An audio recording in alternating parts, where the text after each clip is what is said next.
3.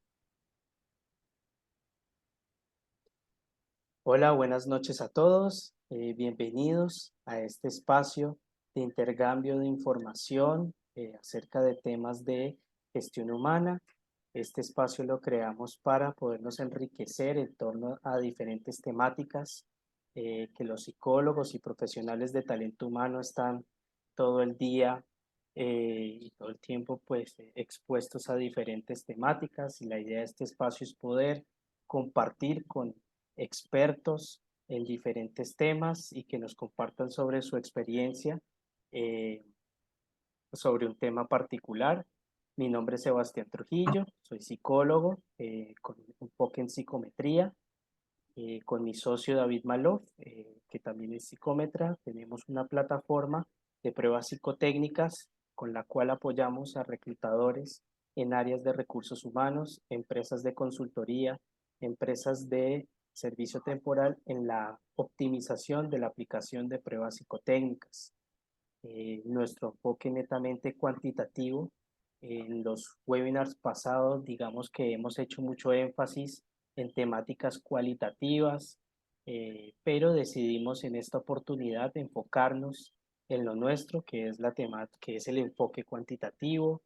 Vamos a hablar estrictamente sobre las pruebas, especialmente sobre una prueba muy importante, que es una prueba fundamental para los psicólogos organizacionales, psicólogos forenses, psicólogos incluso educativos y de distintas índoles dentro de la psicología.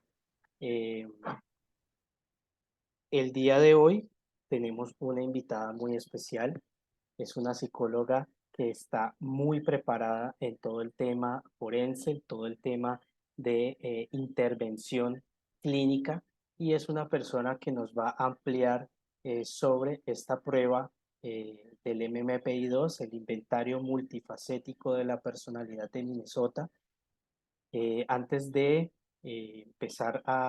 antes de darle paso a nuestra invitada, me gustaría contar un poco sobre la prueba, de qué se trata. Es una prueba que nació en los años 40, la diseñó un psicólogo y un psiquiatra en Estados Unidos, en Minnesota.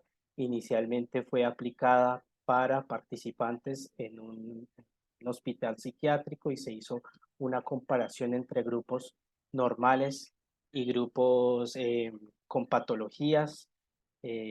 Luego, en los años 70, se realizó otra actualización de la prueba, se hizo unos avances psicométricos muy importantes, se establecieron escalas adicionales a la escala inicial que plantearon el psicólogo y el psiquiatra inicialmente, y posteriormente en los 2012 tenemos ya una actualización plena de la prueba, donde se le hicieron unos ajustes a los ítems, tanto a la escala inicial como a la escala complementaria, y lo cual pues lo convierte en una prueba con una confiabilidad y una validez supremamente alta. Entonces, bueno, quiero darle paso a Sara Gómez. Hola Sara, ¿qué tal? ¿Cómo estás? Hola Sebastián, bien, mil gracias. Ok, ¿Me bueno, escuchan? sí, perfecto. Quiero presentar a Sara. Bueno, Sara es psicóloga de la Javeriana, magíster en salud pública de la Javeriana, es psicóloga forense de la Universidad Rioja en España. Como les comentaba, tiene una amplia experiencia en temas de violencia, con profundización en violencia sexual, en daño psicopatológico, y se encarga de la promoción de modelos de salud mental. Entonces, bueno, realmente muchas gracias, Sara, por acompañarnos el día de hoy, por ampliarnos la información sobre esta prueba que todos los psicólogos deberíamos tenerla a la mano. Y bueno, muchísimas gracias por compartirnos tu experiencia. Y bueno, el auditorio es tuyo. Ok, vale. Bueno, espero que me escuchen bien. Déjenme en un momento, me dicen cuando vean mi pantalla, por favor. Listo, perfecto. Ahí ya estamos viendo tu pantalla. Vale, voy a tratar de... No quiero quitar este porque es que si lo quito, no veo... después sí, pero bueno, lo voy a quitar. Bueno, bueno, gracias Sebastián por la invitación. Realmente a mí me apasiona mucho en la medida de lo posible tratar de, si pueden apagar ahí los micrófonos, les agradezco. Tratar en la medida de lo posible explicar desde mi conocimiento y desde lo que yo puedo aportar en todos los temas de psicología. He tratado de estudiar ya, pues hace 10 años que me gradué del pregrado, de enfocarme en el tema de salud pública, específicamente en el tema de salud mental y específicamente en el tema de las violencias. Ahí también hay otras especificidades en el tema de violencias sexuales. Muchos años la atendí clínicamente, después otros años construí o trabajé en la construcción de modelos de prevención y de atención a víctimas de violencias sexuales. Después me enfoqué en el tema también de criminología y a estudiar la victimología como tal, infantil sobre todo. Y bueno, eso me empezó a apasionar, me enfoqué en el ámbito forense. Ahorita pues ya a puertas de terminar la maestría en un mes, menos de un mes. Y bueno, eso es como básicamente les puedo contar de mí, de mi recorrido profesional. Y en ese orden de ideas, bueno, Sebastián me invitó a que hable un poco del MMPI-2RF.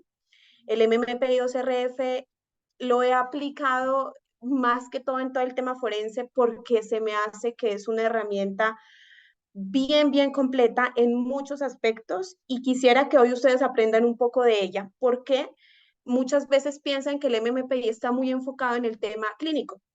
Es decir, es una prueba, es un inventario de personalidad psicopatológica que se enfoca más en el tema psicopatológico, entonces muchas veces las personas tienen la percepción errónea que la debemos aplicar en el contexto clínico o que se utiliza más que todo en el contexto clínico, pero no. Ahora vamos a ver por qué no.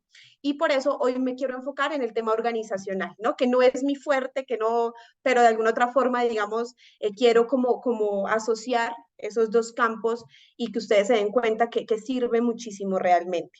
Entonces, básicamente así de forma muy sucinta, dentro de la descripción general, pues es la herramienta más utilizada a nivel mundial, ya Sebastián dio la introducción, es una prueba que lleva más de 60 años en uso y que por lo tanto, como ha llevado tantos años, ha tenido muchísimos estudios que se han sometido a analizar la validez, la confiabilidad y como todas las propiedades psicométricas que tiene, ¿no? Hasta hace 2 años más o menos habían como 10.000 estudios que se han enfocado en verificar esta veracidad de la prueba, que realmente sea válida, confiable, que mida lo que tenga que medir, bueno, todo ese aspecto psicométrico.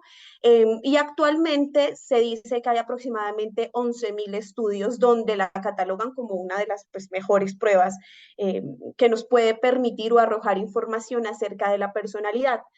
Pero aquí hay algo importante que tenemos que tener en cuenta y es que este inventario evalúa las características psicopatológicas de la personalidad. O sea, si nosotros queremos medir personalidad en general, pues hay otros inventarios que nos pueden ayudar, otras pruebas como el Million, el NeoPIR, el 16PF, que se orientan específicamente a identificar como características o rasgos de personalidad.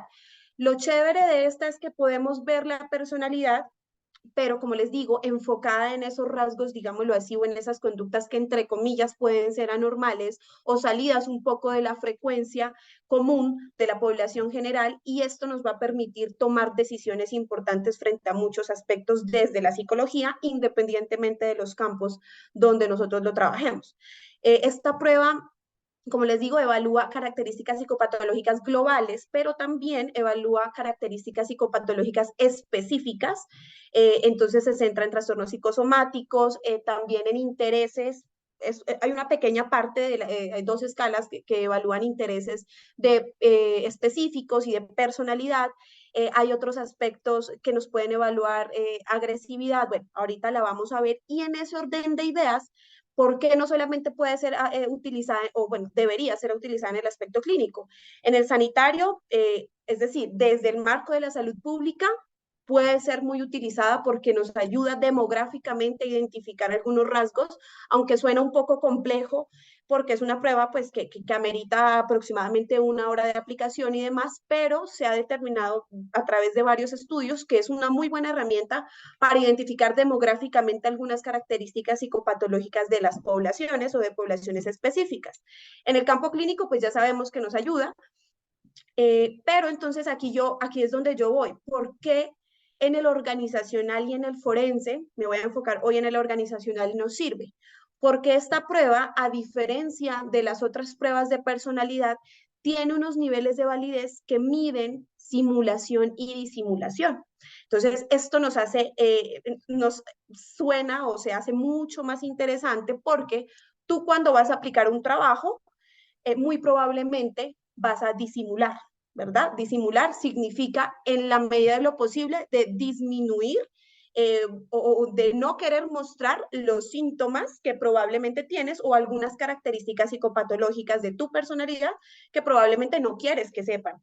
Igualmente, si tú vas a entrar a estudiar psicología, yo me acuerdo que cuando yo entré a estudiar psicología por allá en el 2008, me aplicaron esta prueba. Entonces también fue como un filtro donde se identifica estos aspectos. Ahora, si tú dentro del ámbito organizacional manifiestas que eres víctima de mobbing, acoso laboral, pues bueno, es una prueba que también nos va a permitir saber si tú estás simulando porque necesitas o tienes una conveniencia de alguna otra forma o tienes un interés terciario económico, laboral, administrativo, lo que sea, pues de exagerar síntomas. Entonces, por eso esta prueba la hace muy particular e interesante porque nos va a permitir identificar estos niveles de simulación y de disimulación. La prueba, bueno, debe estar aplicada pues claramente por un profesional, un psicólogo que esté capacitado en ella. Hoy en día pues es una prueba que está sistematizada, entonces tú la aplicas y herramientas como las que maneja Sebastián pues perfectamente te la califica, te la interpreta y tú ya tienes la interpretación directa y con base a eso tú puedes tomar decisiones. La prueba está constituida por 338 ítems. Eh, y también hay algo muy interesante dentro de la prueba, pues que nos permite, cuando existen ítems críticos, nos permite identificar algunas recomendaciones, es decir, el sistema solo te arroja algunas recomendaciones terapéuticas o diagnósticas o que tienes que tener muy, muy en cuenta. Por ejemplo, ítem crítico, ideación suicida, por ejemplo. Entonces son cosas muy, muy interesantes que nos permite esta prueba. Es aplicada para adultos, pero pues también hay un MMPI-A que es para adolescentes directamente. Y en ese orden de ideas quiero que les voy a hablar de la forma, no voy a hablar de propiedades psicométricas, no voy a hablar de índices de confiabilidad, de validez, de el alfa de Converse, no voy a hablar de nada de eso, Sebastián es aquí el que conoce a profundidad. Yo les voy a contar para qué nos sirve y por qué realmente debería ser interesante para aplicarla dentro de nuestros contextos laborales en la medida o cuando la necesitemos.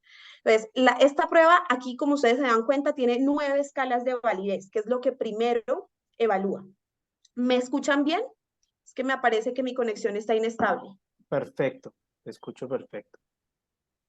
Ok, entonces, esta prueba tiene 9 escalas de validez. Como ustedes se dan cuenta, aquí las primeras escalas habla de interrogante. El interrogante es que nos permite identificar si la persona no contestó preguntas. ¿Ok?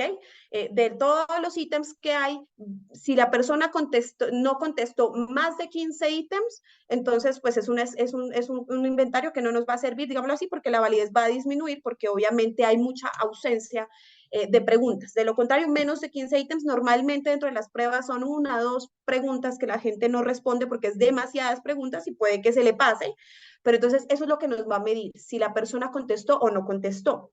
La inconsistencia de respuestas variantes lo que nos hace identificar es a ver si la persona contestó aleatoriamente, como le salió, digámoslo así. Es decir, una persona que puede decir dentro del contexto de evaluación, no, esto es mucho, yo voy a contestar como salga. Esto nos va a medir esta escala. La inconsistencia de respuestas verdaderos. Hay muchas personas también que tienden a responder todo sí, sí, sí, sí, sí, sí, sí, sí, sí, sí, sí. Entonces, obviamente, también nos la va a medir. Y entonces, ahorita les voy a mostrar gráficamente cómo podemos identificar cuando se sale de la zona T, que es la tendencia normal de la población. Por otro lado, como les decía ahora, miren, tiene 5 escalas de simulación, es decir, con estas 5 escalas nosotros podemos identificar si la persona está exagerando. Entonces, aquí vamos a poner el caso de una persona dentro del contexto organizacional que nos dice que producto del estrés laboral, producto del acoso laboral que ella considera, por ejemplo, tiene una psicopatología súper alta, que está muy mal, que está muy enferma, se incapacita muchísimo, hay ausentismos en todo el sentido, bueno, en fin, el rendimiento bajó, bueno, en fin, entonces esto nos va a demostrar, con estas 5 escalas podemos saber si la persona simula o si realmente los síntomas corresponden dentro de lo posible a la realidad de lo que el sujeto nos manifiesta.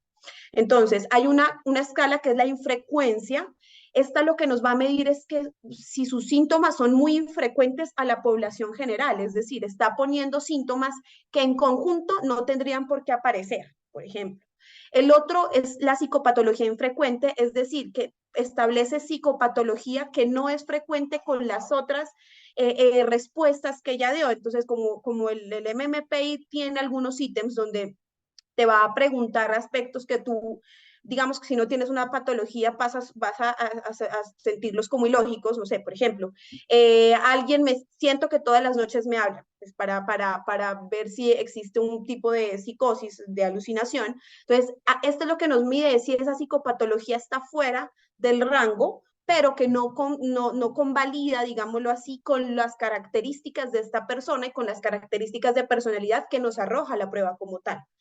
Quejas psicosomáticas infrecuentes, entonces es muy poco frecuente, por ejemplo, que una persona que sufra de estrés laboral y digamos que tenga unos rasgos de ansiedad, pues tenga todas las quejas psicosomáticas habidas y por haber, pero en extremo 100.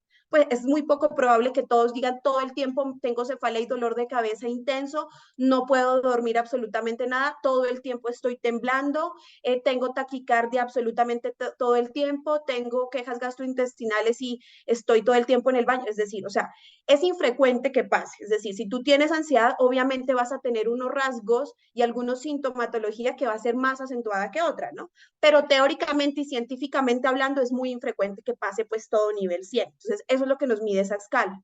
La otra es la validez de síntomas, quejas cognitivas exageradas. Entonces, por ejemplo, pensamientos, rumiaciones de pensamientos constantes, pero como les digo, aquí la clave es cómo lo interesante de la prueba de cómo empieza a mezclar absolutamente todo con base a toda la información que se da y se identifica que esto está muy fuera de la tendencia normal de una persona, por ejemplo, que tiene este tipo de patologías.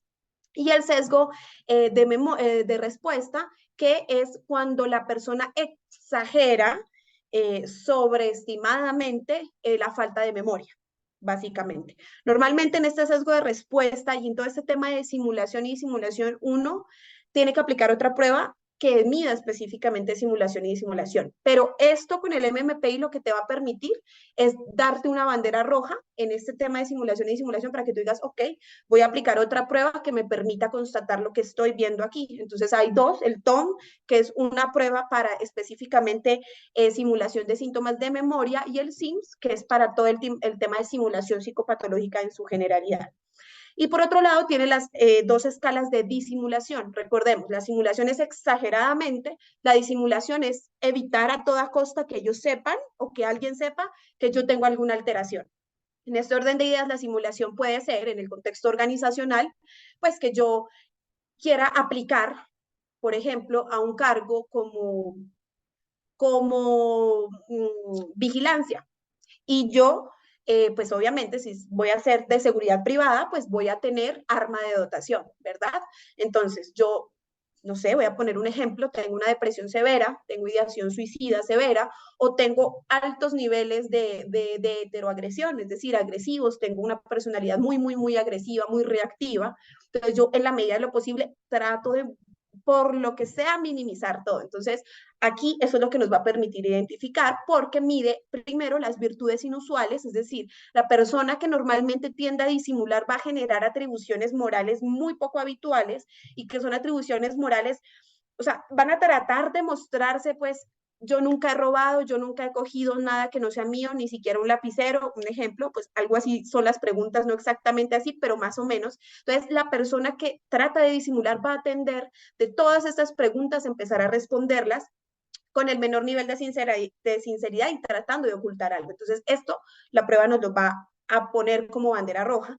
Y por otro lado, la validez de ajuste, que entonces es también minimizar síntomas. Si yo tengo ideación suicida y tengo desesperanza, que en la prueba nos mide desmoralización, pues yo la minimizo lo más posible para que no sepan que yo tengo, por ejemplo, una depresión.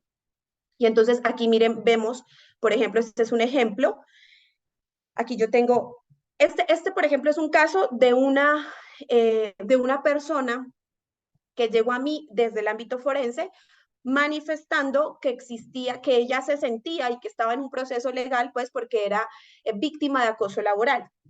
Entonces, como ustedes se dan cuenta, obviamente, esto no solamente la prueba nos va a servir, ¿no? En el tema forense, hablo del tema forense, uno necesita constatar con otra información, como entrevistas, en fin, al igual que dentro del tema organizacional, cuando son cargos muy significativos o que ameritan un gran nivel de responsabilidad, como por ejemplo, eh, eh, perfiles ocupacionales que necesite, que tengan en riesgo, por ejemplo, armas de dotación, gran cantidad de dinero bajo su responsabilidad, como por ejemplo estas empresas de valores que tienen que recoger el dinero y que tienen que llevar a los bancos, en fin. Bueno, todo esto necesitan evaluaciones supremamente exhaustivas, y el MMPI, pues digamos, es como la puerta de entrada para identificar banderas rojas dentro de los procesos. Entonces, aquí en esta persona, como ustedes se dan cuenta, ella respondió todo, no habían tendencia de preguntas aleatorias, de respuestas, perdón, aleatorias, pero aquí nos permite identificar que ella exageraba demasiado los síntomas. Miren, validez de síntomas, un 88, o sea, la media o la tendencia es un 50, cuando aquí en estas escalas de validez están dentro de la zonita verde, nos está diciendo, ok, está dentro de. Pero si ya se pasa acá, pues nos está diciendo, hey, espérate que hay una bandera roja. Y sesgo de respuesta, también como se dan cuenta, está ya en el límite de aumentar. Entonces, existe claramente una exageración de síntomas y una necesidad, miren, en virtudes inusuales, de mostrarse mejor de lo que ella probablemente es como una persona normal. Y miren aquí, esta es otra persona, pero lo que quiero que vean, esta era una persona que manifestaba un trastorno de estrés postraumático por una situación. Y entonces miren que cuando arrojó la prueba, si se dan cuenta, también la inconsistencia de respuestas respondía mucho sí, sí, sí, sí, sí, sí, sí, sí. Quejas somáticas infrecuentes, es decir, juntaba muchas quejas somáticas que, digamos, en la realidad o en el contexto de la realidad, pues no se da así. Demasiada exageración de síntomas y un sesgo de respuesta también alto. Entonces, si ustedes se dan cuenta, como esto aquí, cuando vemos esto, decimos ya no es válida la prueba. ¿Y por qué no va a ser válida? Porque nos va a arrojar información que no corresponde a la realidad del sujeto, ¿sí? Entonces, si ustedes se dan cuenta, hay picos aquí que si nos ponemos a analizar uno por uno, nos vamos a dar cuenta, como psicólogos, digámoslo así, que hay muchas inconsistencias, ¿sí? Entonces, y, por ejemplo, una persona, listo, tiene un trastorno de estrés postraumático, tiene ideas persecutorias, pero también tiene experiencias anormales, pero se supone que es una persona que tú en entrevista lo viste totalmente normal. Y él te dice que tiene experiencias anormales, es decir, tiene picos que nos identifican como si fuera una persona con psicosis, con algún rasgo psicótico, esquizofrénico, bueno, por allá, pero realmente no corresponde a lo que tú observas dentro del individuo ni lo que a la persona te lo dice, ¿sí? Entonces, por eso les digo que esto, por ejemplo, ya es inválido. ¿Por qué? Porque aquí ya no pasó. Si ya no pasó aquí, pues ya no nos sirve, claramente. ¿Listo? Aquí, por el contrario, les muestro otra persona que respondió dentro de la normalidad. Miren, una persona que trató de ser honesta, que trató de responder lo que más pudo acorde a su realidad. Mire, las virtudes, o sea, tampoco trató de ser, pues, de mostrarse lo mejor, ni tampoco de minimizar ni acentuar síntomas. Entonces, por ejemplo, aquí esta es una prueba que nos dice, ok, continuemos analizándola porque sí corresponde, digámoslo así, es válida, corresponde a la realidad del sujeto y la respondió con sinceridad, más que otra cosa. Por otro lado, ya están las escalas de segundo orden. Son 3 escalas las que mide el MMPI y esas escalas lo que nos dice es, en la generalidad del caso, si la persona tiene algún tipo de alteración emocional o internalizadas, algún tipo de alteración de pensamiento o cognitiva, orientada al tema cognitivo, o una alteración de comportamiento externalizada. ¿Ok? Entonces, pues aquí, por ejemplo, a grandes rasgos no nos va a decir exactamente qué, pero eso es lo chévere del MMPI, que a medida que se va avanzando por escalas, por grupo de escalas, nos vamos identificando con más exactitud qué es lo que la persona necesita o qué es lo que la persona tiene, digamos así, alterado en la medida de lo posible. Pero entonces aquí nos está dando un marco general de lo que la persona puede tener. Entonces, si es alteraciones emocionales o internalizadas, pues es más asociado, por ejemplo, al tema depresivo, sí, más que todo es al tema depresivo o de personalidad, ¿no? Que es una persona muy introvertida, una persona muy ensimismada, que tiene gran cantidad de emociones displacenteras. Una persona con alteración de pensamiento pues está más orientado al tema cognitivo y puede decirnos que hay alguna situación asociada con ansiedades, con ideas obsesivas, con un TOC, con un trastorno de estrés postraumático, bueno, nos puede ir diciendo por ahí. Y cuando ya vemos una alteración de comportamientos o externalizadas, recuerden que son pues más las conductas que nosotros vemos. Entonces, por ejemplo, una persona con compulsiones, una persona con dificultades en el control de impulsos, una persona que tiende a tener conductas agresivas, por ejemplo, o problemas en las relaciones interpersonales.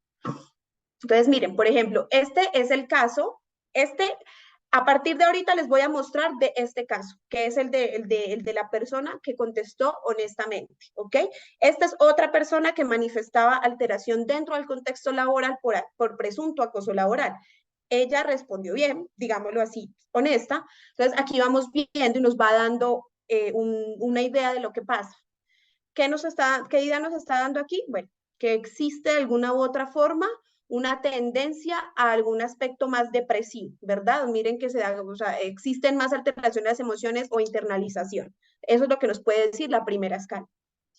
Y entonces ya seguimos con las 9 escalas clínicas reestructuradas. Entonces aquí ya nos enfocamos en identificar dentro de todo ese aspecto internalizante, externalizante, nos enfocamos a identificar qué es específicamente lo que la persona puede estar teniendo, digámoslo así. Entonces está la desmoralización, que está muy asociada al tema depresivo, pues porque habla del tema de la desesperanza, del bajo estado anímico para hacer las cosas, del poco sentido de vida que tiene frente a las cosas. La queja somáticas, pues que está muy relacionada con la psicosomatización, entonces puede estar muy relacionado tanto con la depresión como con la ansiedad. Entonces es dolor de cabeza, malestar general, quejas gastrointestinales, alteración en el trastorno de sueño o algún tipo de alteración en el tema del sueño, escasez de emociones positivas. Esto es algo que pues con el debido permiso, porque el MMPI pues para mí es muy, muy bueno. Hoy en día ya no hablamos de emociones positivas ni emociones negativas, ¿no? O sea, si ya habría una última actualización, bajo mi concepto humildemente, podría decir que podríamos hablar de escasez de emociones placenteras, ¿verdad? Y emociones displacenteras, que son las llamadas negativas.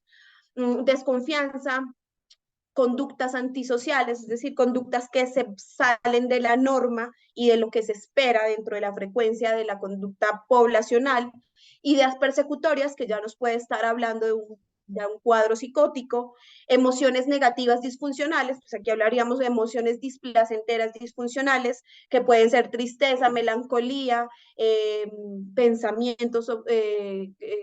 pensamientos obsesivos negativos frente a algo, o como se llama pues dentro de psicopatología cognitivo-comportamental, pensamientos intrusivos negativos, experiencias anormales, que también está asociado al tema psicótico, y activación hipomaníaca. Entonces aquí, como ustedes se dan cuenta, miren, aquí ya nos está adentrando más específicamente, esta persona hablaba que tenía algunas alteraciones internalizantes. Bueno, aquí miremos cómo está. Entonces, miren que ella presenta desmoralización, es decir, poco sentido de vida, desesperanza, quejas somáticas, también está alterada, escasez de emociones positivas, está también bien alterada. Esas son como las más alteradas, ¿sí? ¿Ok? Bueno, y aquí en el rango limítrofe está emociones negativas disfuncionales. Entonces, aquí, ¿qué podrían hablar en la medida de lo posible en la generalidad? No sé si alguien quisiera participar. ¿Qué podrían ustedes decir aquí, desde las escalas clínicas? ¿Qué podría tener esta persona si lo hablamos de un diagnóstico? Bueno, un diagnóstico o sintomatología asociada a qué, como para no decir ya la palabra diagnosticar. ¿Alguien quiere decirme sin temor a equivocarse?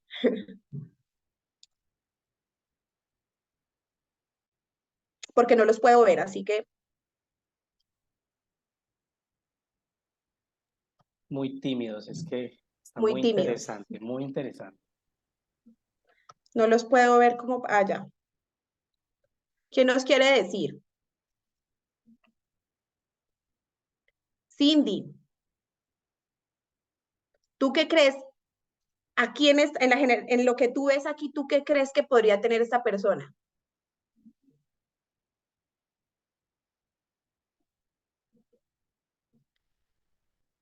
¿No?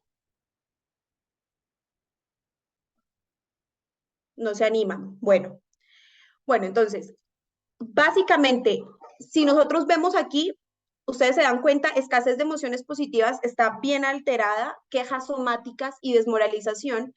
Podríamos empezar a pensar que tiene un trastorno mixto, ¿verdad? Yo sé que no somos del ámbito clínico, pero lo que nos puede decir es, bueno, a ver, esta persona está sufriendo, es válida la escala, está sufriendo de situaciones internalizantes, existe alteración en la desmoralización, en las quejas somáticas, en la escasez de emociones positivas. Bueno, o sea, hay algo que está mal, ¿verdad? Y que la señora lo que está diciendo probablemente corresponde a la realidad dentro del contexto organizacional. Y entonces, de ahí está el inventario se enfoca ya en problemas específicos directamente. Entonces, lo que nos va a demostrar es en qué específicamente la persona está mal o tiene alteración, digámoslo así. Entonces, quejas somáticas o cognitivas. Entonces, aquí nos dice si tiene malestar general, si tiene específicamente quejas gastrointestinales, si tiene dolores de cabeza, si tiene quejas neurológicas o si tiene quejas cognitivas.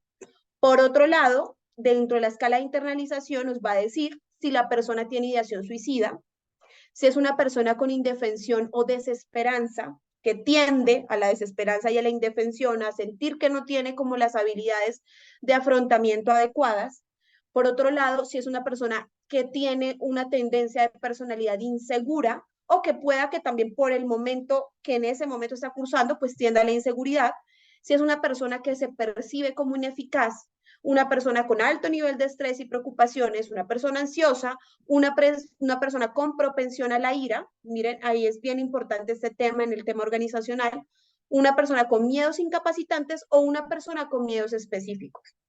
A mí, cuando hablamos de miedos específicos, la escala es bien interesante porque nos dice de miedos instrumentalizados, es decir, miedos que tienen específicamente algún aspecto. Y esa es una bandera súper roja que tenemos que tener en cuenta. Por ejemplo, una persona que tenga arma de dotación, que tenga una propensión a la ira grandísima, una propensión a quejas cognitivas o ideaciones recurrentes, una persona que tenga problemas interpersonales y que salga miedos específicos altos, es súper, súper bandera roja y yo no lo contrataría. No lo contrataría porque son personas normalmente que son obsesivas con una situación. Por ejemplo, el caso, no sé si recuerdan, de hace como 2 meses, del señor que era vigilante, que era guarda de seguridad en Bogotá, en un centro comercial, que mató a la mamá de su hijo, a su expareja, con el arma de dotación. Entonces, claramente, si esta persona, yo le decía esa vez a Sebastián, si esta persona se hubiese aplicado esta prueba, hubiese salido un montón de banderas rojas y este miedos específicos hubiera estado en nivel alto. Entonces, por eso, miren, fíjense lo interesante y lo importante que es aplicar pruebas que nos permita tamizar y, los niveles de personalidad para unos cargos específicos. Por otro lado, sin salirme un poquito del tema, entonces ya están las escalas de externalización. Entonces ahí están los problemas de conductas juveniles, abuso de sustancias psicoactivas, agresión y activación. La activación es la dificultad del control de impulsos. Entonces, por cualquier situación que yo tenga una problemática con una persona, no lo pienso y me activo constantemente. Ah, perdón, esa es la agresión. La activación es la tendencia a al exceso de conductas, no tanto como manía, pues no tanto como ya el tema clínico maníaco, pero sí como a la activación, a estar siempre como con la chispa puesta para hacerlo. La agresión sí es la tendencia a conductas disruptivas, digámoslo así, sin el filtro pues emocional que nos permite controlarnos. Y por otro lado están las escalas interpersonales, que nos identifica si tiene problemas familiares, si tiene pasividad interpersonal, es decir, que le cuesta, se le dificulta relacionarse con otras personas, si tiene evitación social, si tiene timidez y si tiene misantropía. La misantropía, no si tienes, es un rasgo de personalidad, pues es una persona que poco le gusta relacionarse con las otras personas, que disfruta, digámoslo así, de su soledad y en la medida de lo posible evita socialmente tener relaciones. Entonces, miren, aquí están los problemas específicos de la señora que les manifestaba ahora. Entonces, miren, aquí claramente nos dice que existe, si fuera inválida, por ejemplo, y tuviera un exceso de simulación y demás, entonces probablemente todo esto nos saldría por acá, y pues es casi imposible que una persona esté por acá, o sea, no, ¿sí? Entonces miren lo interesante que es, o sea, una persona que normalmente tiene una alteración de su personalidad enfocada u orientada a la psicopatología, normalmente va a tener algunas alteraciones, no todas van a estar alteradas. Entonces, miren aquí, tiene cefalea o quejas de dolor de cabeza, tiene algunas quejas cognitivas, es tendiente a la desesperanza, ansiedad, la tiene alta, problemas de conductas juveniles, abuso de sustancias cero problema, activación cero problema, o sea, actualmente la señora tiende a minimizar esas acciones de estar activa, de querer hacer cosas, probablemente por su situación de depresión y ansiedad. Y miren, evitación social. La señora a partir de su situación tiende o tendía a aislarse muchísimo. Y aquí hace algo muy interesante que nos muestra que sus características de personalidad no es una persona tímida. O sea, es una persona que no se considera tímida, que de alguna otra forma probablemente ha tenido durante toda su vida varias habilidades de relacionamiento interpersonal, pero que por su situación particular, miren cómo está alterada la habitación social. Entonces, esto es lo que nos permite ver que una prueba sea válida. Si ustedes se dan cuenta, cuando analizan uno por uno, vamos a ver que existen cosas que confluyen, es decir, que tienen sentido, ¿sí? Entonces, esto es lo chévere del MMPI. Las escalas de interés, básicamente no se adentra tanto, pero miren, lo que mira es si la persona tiene un interés más orientado al tema estético, al tema literario, al tema humanístico, digámoslo así, o si la persona se enfoca más como por lo cuanti, lo mecánico, lo físico, lo cuadriculado, digámoslo así. Entonces aquí como nos damos cuenta, la señora tiene más el interés por el tema estético, más apertura al tema más subjetivo, digámoslo así.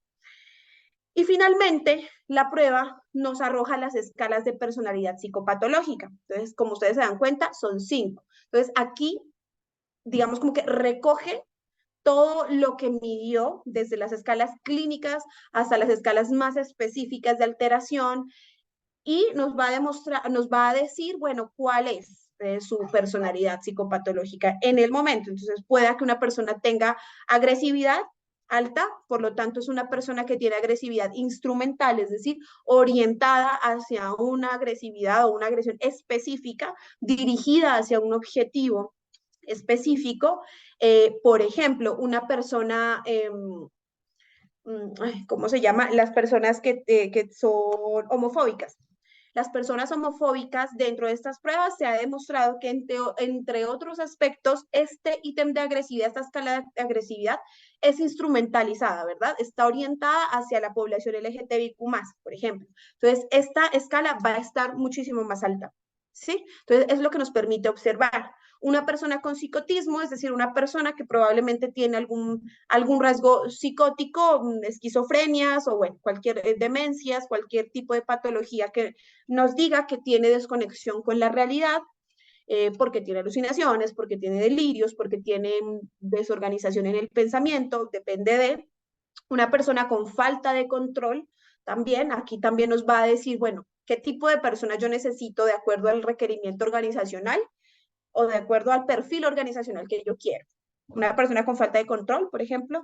Acá una persona con emocionalidad negativa, entonces una persona insegura, con ansiedad, con alteración, con bastantes emociones displacenteras.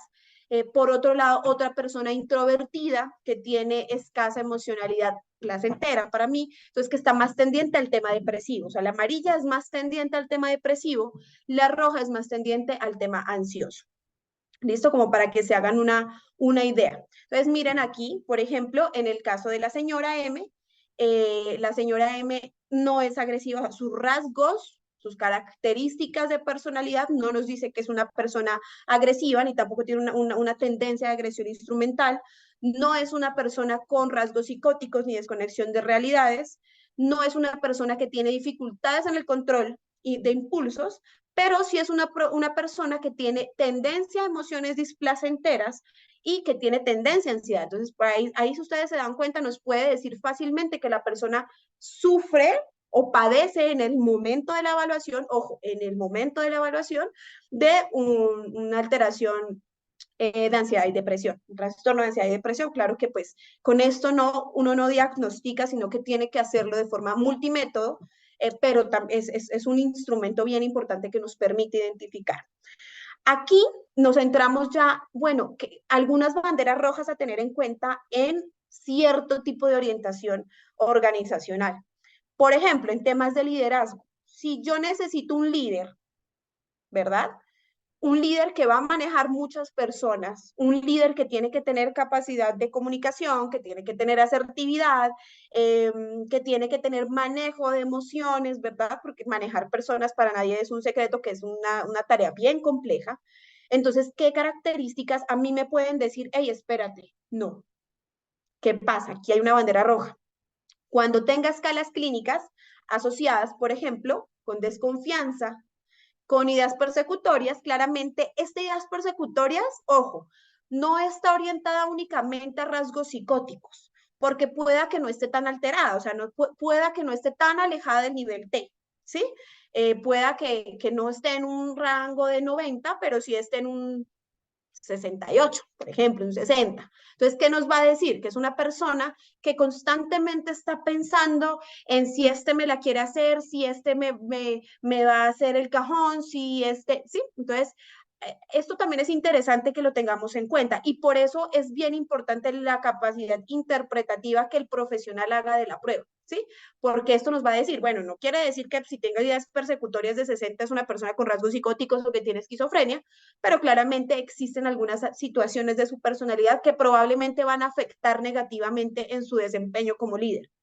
Que tenga emociones negativas disfuncionales, porque esto también está asociado pues al control de impulsos, que tenga activación hipomaníaca y dentro de los problemas específicos, una persona que tenga o que esté centrada en el tema de los problemas externalizantes. Acuérdense, los externalizantes son todos los asociados a problemas con el control de impulsos, a agresividad, a no control de la rabia, del malestar. Entonces, es una persona que muy probablemente va a tener dificultad en su liderazgo, pueda que tenga mucho conocimiento técnico, pero digámoslo así, su personalidad, pues me daría a mí una bandera roja y yo, de gerente, de directora, de lo que sea, pues no lo contrataría.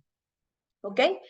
Dentro del servicio al cliente, yo puse como las más generales, si se dan cuenta, pues hay miles pero les puse como las más generales. En servicio al cliente, una persona, por ejemplo, dentro del servicio al cliente que reciba PQRS, pues tiene que tener unas características de personalidad bien también complejas, es decir, una persona que maneje y que aprenda a regular las emociones displacenteras porque va a recibir todo el día quejas, muy probablemente malos tratos, en fin. Entonces, también tiene que tener unas características de personalidad que no estén asociadas a la ansiedad, por ejemplo, o a la depresión, porque esta persona se me puede terminar contra su vida en algún momento, en el peor de los casos, sí la pongo a trabajar en eso, ¿sí? Entonces, dentro de las escalas clínicas, ¿cuáles son las banderas rojas?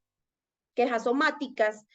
¿Por qué? Porque ustedes saben que las quejas somáticas dependen en gran medida de la emoción, ¿verdad? De lo que yo estoy sintiendo, somatizo. Entonces, una persona que sea que no permita fluir sus emociones y que de alguna otra forma guarde, digámoslo así, de forma coloquial, pues obviamente va a empezar a somatizar corporalmente.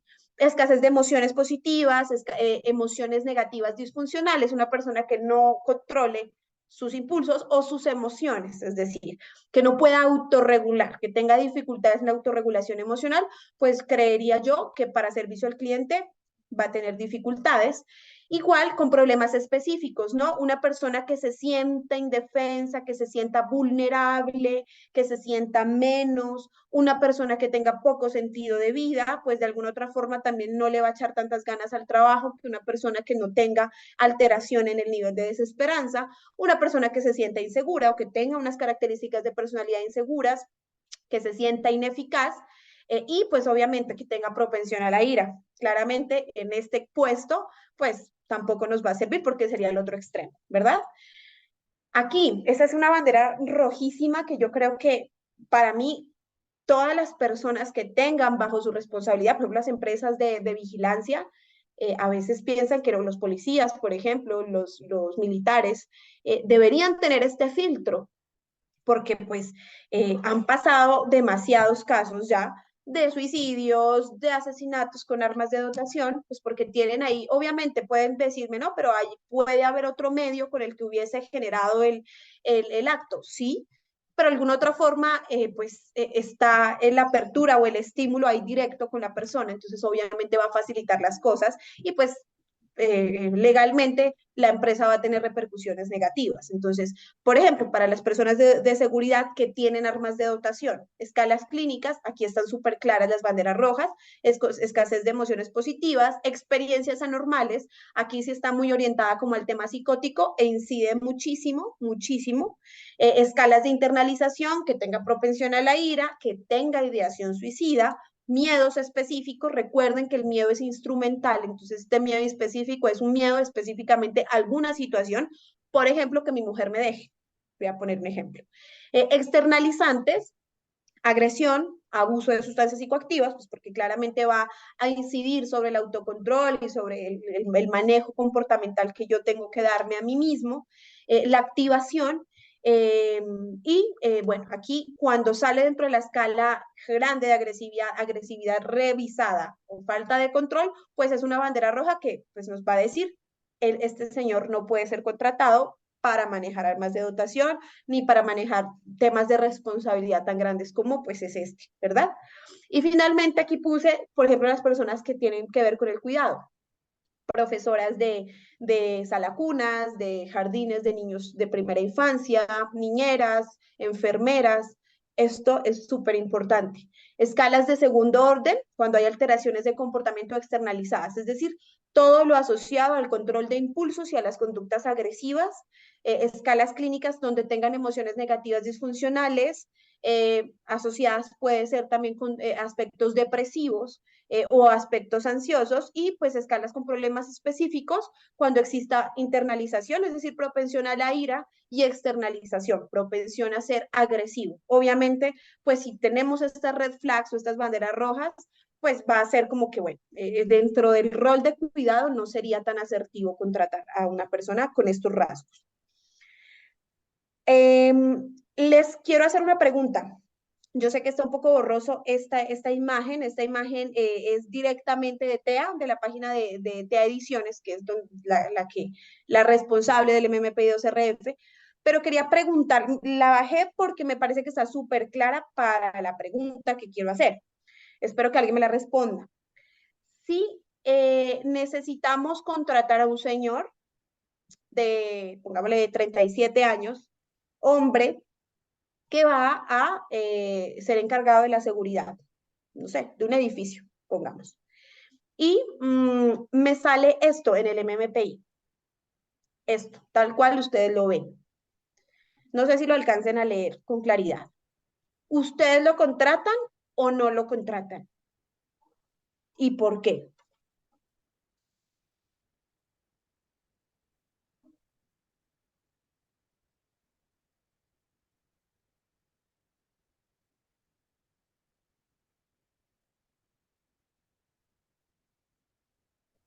Bueno, animándome a hacer la interpretación, creo que de entrada en la escala de ideación suicida, si es una persona que va a portar armas, pues es como difícil pensar que lo vamos a poder contratar porque pues en algún momento puede estar utilizando su arma de dotación para cometer el acto.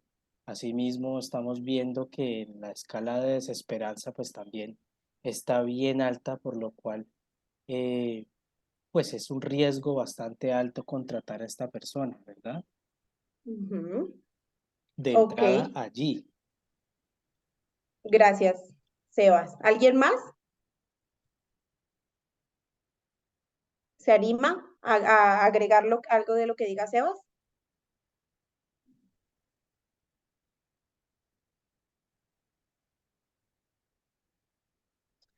Bueno, sí, claramente nosotros podríamos pensar que para una persona que tenga arma de dotación, pues la bandera roja sería que tenga las escalas de agresividad súper altas. Pero si ustedes se dan cuenta, en este caso del señor, pues la escala de agresividad no, pues es súper baja. Incluso, miren, por ejemplo, aquí, activación hipomaníaca, miren, experiencias anormales, bueno, es baja, escasez de emociones, pero miren aquí, agresión, por ejemplo.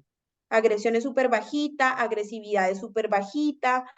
O sea, es una persona que tiende a decir y hacer todo lo que le dicen, muy sumisa, una persona que no necesita, pues que no es, no tiene gran activación, que no defiende de alguna otra forma como su posición, y más bien es una persona con percepción de inseguridad, con una persona con percepción de ineficacia, una persona que somatiza muchísimo, que tiene muchas quejas cognitivas, una persona que está sufriendo, básicamente, porque mire, desmoralización altísima, escasez de emociones positivas altísima, una persona que sufre, básicamente. Entonces, ¿qué nos quiere decir? Pues, y ahí la ideación suicida, miren, aquí está, ítems críticos, ideación suicida, súper alta. Entonces, obviamente es una persona que por más que no sea agresiva y pueda que no tenga riesgo de heteroagresión, sí tiene un riesgo altísimo de autoagresión. Entonces, esa arma de dotación puede ser ¿cómo se dice? El medio, digámoslo así, para que ella pueda cometer algo contra su vida. Entonces, en este caso, pues es una persona que para seguridad no podría o debería ser contratada. Y aquí les quería mostrar un perfil normal de una persona que no tenga, digamos, alteración o patologías. Es una persona que respondió todo con sinceridad. Es una persona que tiene totalmente, digamos, dentro de la normalidad, como todos los aspectos. Aquí tiene algunos rasgos, miren, por ejemplo, pasividad interpersonal, que lo que nos está diciendo en este caso es que es una persona que tiende a defender mucho sus ideas, o sea, es que es muy rígida con la defensa de sus propias ideas o de sus propios criterios, básicamente, pero no significa pues que sea algo pues patológico ni Uy,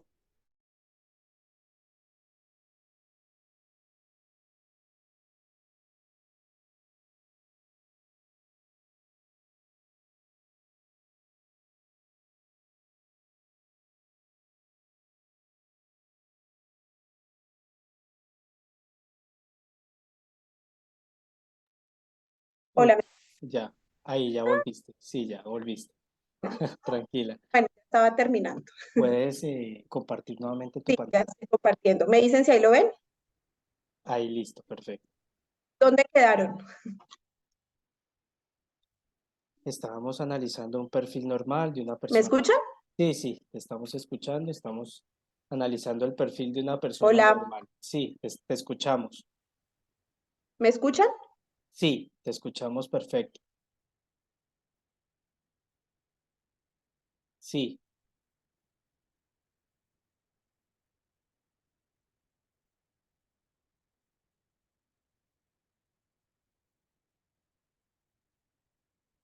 estamos teniendo un poquito de problemas técnicos aquí con el internet.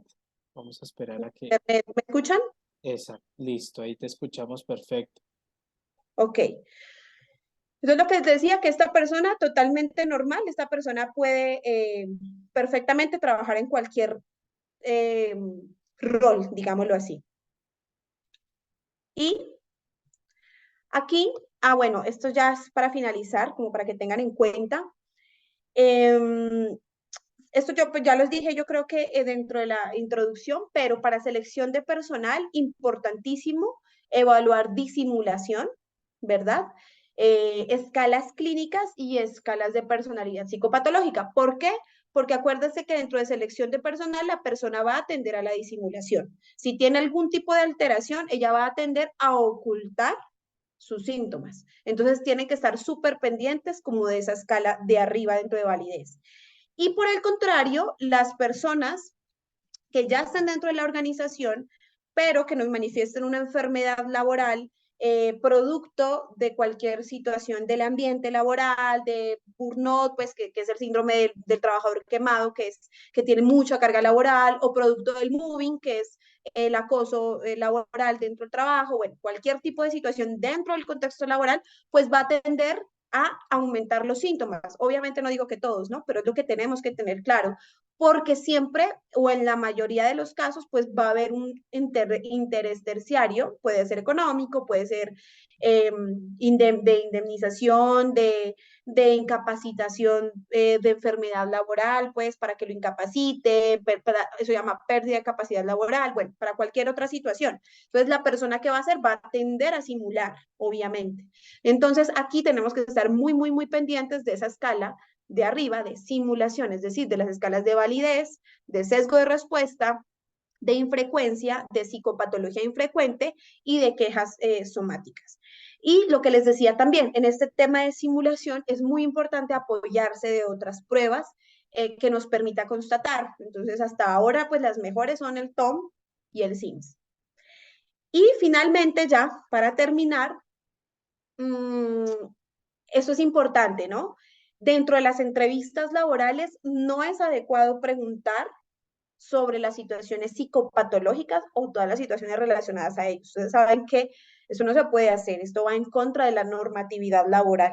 Entonces, esto nosotros no, venga, y usted ha tenido depresión, usted tiene depresión, no, no se puede, o sea, el trabajador tiene toda, o la persona que aspira o el aspirante va a tener toda la libertad de decir, ven, yo no te tengo por qué responder, o probablemente no te lo responda, pero no debe ser así. Entonces, nosotros, ¿cómo vamos a constatarlo? Pues, por ejemplo, a través del MMPI, que sea una prueba, que sea formalizada, digámoslo así, dentro de nuestra organización para detectar todos estos aspectos, por ejemplo, pero nosotros en entrevista esto no lo vamos a preguntar. ¿Vale? Por otro lado, también esto es importante y creo que hace parte de mi responsabilidad ética y significa que debemos desestigmatizar este tema de salud mental dentro del contexto laboral. O sea, no significa que porque yo tengo depresión, pues no voy a rendir, ¿sí? No significa que porque sufro de ansiedad voy a ser mala trabajadora. O por el contrario, no significa que porque sufro de ansiedad voy a tener problemas interpersonales, qué sé yo. Es decir, el estigma en salud mental aún está muy marcado, más aún en el contexto laboral y más aún en países como Colombia o del tercer mundo, digámoslo así, es muchísimo más marcado culturalmente y por muchos factores, pero es importante también que nosotros dentro de las organizaciones empecemos a desestigmatizarlo, o sea, el contexto organizacional nos da para que entendamos que pueden haber personas que tienen una alteración mental y que no significa que vayan a rendir, no vayan a rendir, que vayan a hacer acoso, que vayan a ser víctimas de acoso, que vayan a sentirse vulnerables, ni mucho menos. O sea, no pasa siempre. Y por otro lado, ya finalmente lo que les decía, apoyarse de métodos multifuente. No únicamente el MMPI va a ser el filtro, sus entrevistas, la capacidad del psicólogo para identificar aspectos, por ejemplo, el lenguaje no verbal de una persona, son aspectos supremamente importantes, el recabar otro tipo de información, antecedentes laborales, cómo fue su comportamiento en otra empresa, en fin, pues también son aspectos que van a ayudar, digámoslo así, a apoyar lo que nosotros encontremos en el MMPI. Pues listo, eso era lo que quería contarles.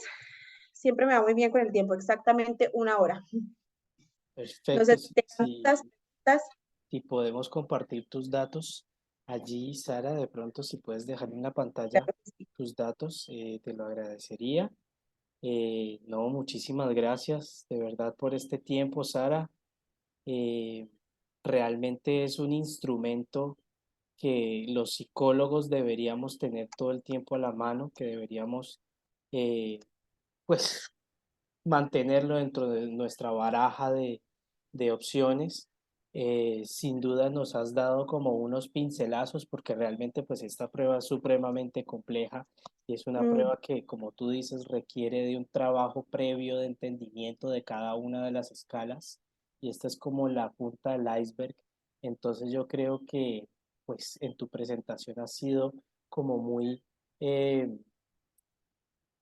sí, como muy, ¿cómo lo digo? Precisa en decir que el MMPI es una prueba que si bien te arroja unos datos que te pueden dar de la persona, debes apoyarte en otras formas como lo es la entrevista o como por ejemplo puede ser las referencias laborales que también pueden surgir algunos datos de allí. No sé si alguien tiene alguna pregunta a nuestra invitada, si alguien tiene algún comentario que quisiéramos hacer como para terminar el webinar. Hola, buenas noches. Hola Patricia, ¿qué tal? Buenas ¿Cómo noches. estás? Bien, gracias. Bueno, me interesa saber lo siguiente, Sara. Estoy en un proceso de selección para un tutor para un adolescente de 17 años, o una joven. Hablaba esta tarde con Sebastián, precisamente me llama la atención esta prueba. Esta prueba me mide, o sea, es una prueba que me puede ayudar a contratar bien la persona, pues para yo poder hacer muy bien ese análisis de esa persona. Pero cuando hablas de un tutor, hola Patricia, buenas noches. ¿Cómo Cuando estás? hablas de tutor, específicamente, ¿qué rol va a tener? Bueno, O mira, sea, de cuidado. ese tutor va a ser lo siguiente, él va a ser un ayudante, una persona que va a nivelar a un estudiante de 10.º grado en el área de matemáticas. Es un trabajo pues extracurricular del colegio, ¿sí? Ya. Eh, pero pues es como que eso es lo que él va a hacer, pero yo sí necesito que esa persona que va a llegar a hacer ese trabajo sea una persona que no tenga ningún rasgo de psicópata, sí, o sea, que no vaya a ser un violador, que no vaya a ser, sí, porque estamos hablando de una menor de edad de 17 años. Ok, sí, puede servir. Sí, el MMPI creo que es completo. Otro que también puede servir porque tú me estás diciendo, y lo digo, ya lo hablo desde forense, ¿no? Como tú ves una menor de 17 años, puede ser también el PAI. El PAI es otra herramienta que en algún momento espero con Sebas contarles, que también es súper completa. Pero el MMPI o el PAI te va a permitir identificar algunos aspectos. Por ejemplo, que sea una persona que sepa controlar sus emociones, que no tenga tendencia a la ira, a la autorregulación emocional, que sea una, sino Ujú. que la diferencia es que el PAI tiene aspectos más de, por ejemplo, que es una persona afable, que no sea una persona con distorsiones sexuales. ¿Sí me entiendes? Entonces es un Sí, poco más forense, pero también nos sirve, pero el MMPI sí nos va a ayudar en la generalidad a identificar que es una persona que no tiene alteración psicopatológica, que es una persona que tiene autorregulación, que es una persona que no ok. tiene propensión a la ira, que eso es súper importante, y que puede, digámoslo así, controlarse, o sea, y que cuando la responda sea válida, es decir, que trate de ser muy honesta y muy sincera y no trate de mostrarse más o menos de lo que es. Entonces yo creo que el Ok, MMPI podría ser una buena herramienta en el rol que tú manifiestas. perfecto. Muchas gracias, Sara. Muy Con amable. mucho gusto, Patricia. Perfecto. Bueno, no sé si de pronto alguien tiene una inquietud adicional, algún comentario, aprovechando pues que tenemos a una experta en el tema del MMPI. Entonces, bueno, este es el momento para hacer algunas preguntas. Aquí en el chat Héctor nos pregunta que qué posibilidad de realizar un seminario completo. Bueno, realmente la idea se nos está ocurriendo porque es que realmente la prueba es bastante exigente y extensa y sí sería muy interesante que pudiéramos ahondar en cada una de las escalas. Como decía, pues este es un pincelazo, es la punta del iceberg de un instrumento que tiene más de 80 años. Entonces, sí, Héctor, estamos pensando en hacer un seminario de esta prueba.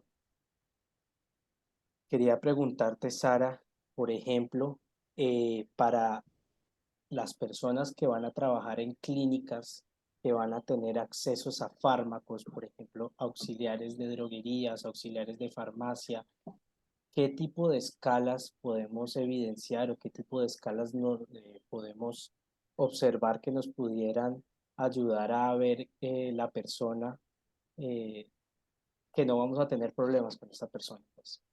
El PAI, más que el MMPI, en ese caso el PAI. Porque, bueno, el MMPI también nos sirve, pero el PAI tiene algunas escalas más de, que es, por ejemplo, en clínicas, ¿no? Para el tema de clínicas, ustedes saben que es muy, muy importante el tema de humanización en el servicio de salud. Una persona que sea empática, por ejemplo, que no tenga conductas bajas de afabilidad, por ejemplo, que tenga tendencia humana, tendencia por sentir compasión del otro. Todo este tema, el PAI, digamos como que lo arroja un poquito más al tema clínico, pensaría que el PAI. Porque, pues, son personas que sí, bueno, pues igual también nos mide psicopatología, ¿no? O sea, es como un Bueno, MMPI, ajá. pero que también tiene esas escalas de sensibilidad, de emocionalidad con el otro. Bueno, esperamos, por supuesto, llegar a un acuerdo con la casa editorial para el PAI, pero Sí. estrictamente en el MPI, que ya contamos con esta herramienta, digamos, También nos ayuda igual. ¿en qué escalas podríamos evidenciarlo? Ah, es que tú me preguntaste qué escalas, perdón. ¿Sabes lo que yo te escuché? ¿Qué pruebas? Ah, Ok, con razón, sí, en qué perdóname. escalas.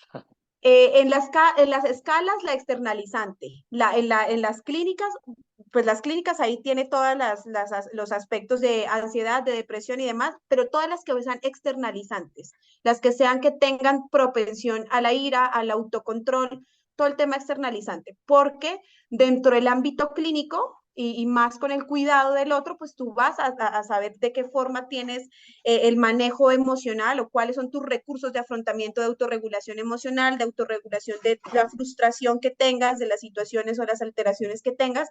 Entonces, todas las externalizantes en este caso ayudarían y obviamente las que tengan rasgos de psicopatía, ¿no? Las de psicosis, pues obviamente también ideas persecutorias, pensamiento desorganizado, conductas anormales, creo que se llama no, bueno, la que nos habla específicamente de psicopatía, que yo la nombré ahí, aparte de ideas persecutorias, hay dos que miden ideas psicosomáticas.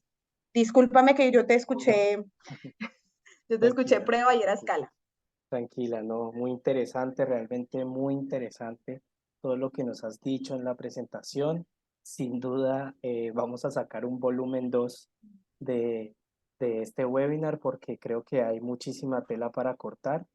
Y bueno, antes de despedirnos, te quería dar las gracias por compartirnos este espacio, por darnos como esta introducción a esta prueba tan importante que es para nosotros en diferentes ámbitos, no solamente en selección de personal. Y bueno, a todos muchísimas gracias por participar en este webinar, gracias por estar acá con nosotros y bueno, los esperamos en nuestro próximo espacio de webinar. Entonces, muchísimas gracias, Gracias, Sara, y bueno, que pasen con buena noche gusto. todos, que estén muy bien. Gracias, chao. Muchas gracias, feliz noche.